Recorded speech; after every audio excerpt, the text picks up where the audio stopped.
Alors, mes chers compatriotes, je voudrais m'entretenir avec vous très brièvement sur le thème de l'éducation et de l'enseignement supérieur en République centrafricaine. Tout le monde le sait, mes chers compatriotes. Je ne suis pas ici pour dresser l'état de l'éducation dans notre pays. Le système scolaire mérite d'être réformé. L'enseignement supérieur mérite d'être réformé. Nous avons un système scolaire qui aujourd'hui est défaillant et ne produit plus l'excellence.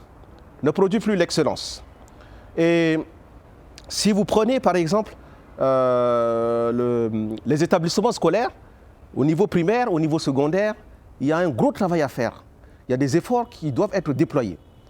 Non seulement par le gouvernement, mais par tous les partenaires, avec les syndicats, des enseignants. Il y a des vraies réflexions qui méritent d'être menées et, afin qu'on puisse trouver des solutions et faire en sorte que nous puissions réformer à terme notre système scolaire.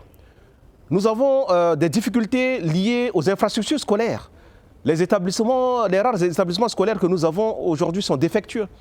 Il y a des problèmes de fourniture scolaire, nous avons des problèmes de bancs qui ne sont pas en bon état, nous avons les toitures de certains établissements qui ont volé en éclats et les étudiants ou bien les élèves travaillent dans des conditions difficiles.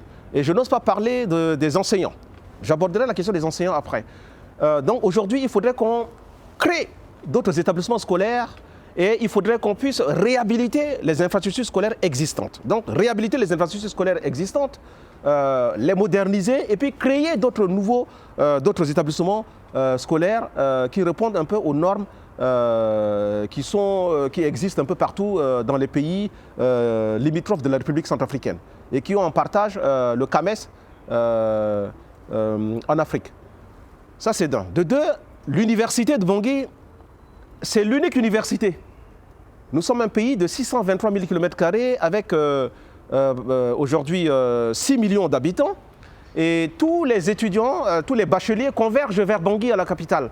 Alors que dans certains pays qui sont les pays voisins, le Cameroun, etc., le Tchad, eh bien, ils ont à peu près une dizaine d'universités par pays là-bas. Mais en République centrafricaine, on a une seule université depuis l'indépendance. Et pour moi, en tant que président d'un parti politique, je considère que c'est un drame. C'est un drame. Il n'y a pas de raison que des pays qui ont accédé à l'indépendance au même moment que nous, la République centrafricaine, ou même qui ont accédé à l'indépendance après nous, puissent avoir une dizaine d'universités et que nous, Centrafricains, nous soyons les seuls dans la sous-région d'Afrique centrale à avoir une seule université.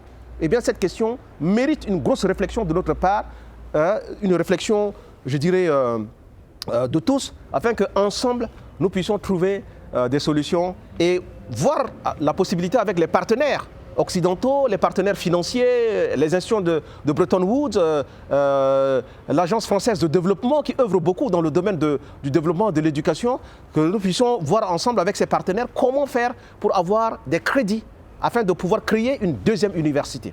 Et pour terminer, mes chers compatriotes, je n'oublie pas la situation des enseignants. Les salaires des enseignants en République centrafricaine sont les plus bas de la sous-région. Et je dirais même de toute la région d'Afrique. Et ça, c'est également un drame.